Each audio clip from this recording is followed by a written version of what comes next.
Certains anniversaires trouvent une résonance tout particulière dans certains contextes. C'est le cas du 230e anniversaire de la Constitution polonaise. Le 3 mai 1791, elle était la première constitution adoptée démocratiquement en Europe. La voilà célébrée en grande pompe ce lundi à Varsovie, alors même que les réformes judiciaires actuellement menées dans le pays sont jugées contraires aux droits européens par Bruxelles. L'homophobie en Pologne est aussi pointée du doigt.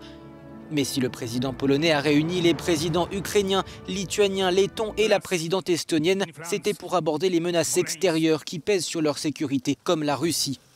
En visite à Vilnius, le Premier ministre polonais a jugé la politique étrangère de Moscou impérialiste. Pour lui, l'évolution de la situation au Bélarus et en Ukraine permettra de juger si la réaction des Occidentaux est suffisante. Ce sont des zones particulièrement sensibles à l'égard, il faut le dire, de la politique impérialiste russe. C'est pourquoi nous soutenons les Ukrainiens et les Biélorusses dans leur combat pour la démocratie et pour la liberté. L'évolution de la situation à l'Est permettra de mesurer si nous sommes réalistes. Ces déclarations surviennent dans un contexte qui reste tendu entre les Occidentaux et les Russes. Moscou a interdit à 8 responsables européens d'entrer sur son territoire en représailles aux sanctions imposées par Bruxelles après l'emprisonnement de l'opposant Alexei Navalny.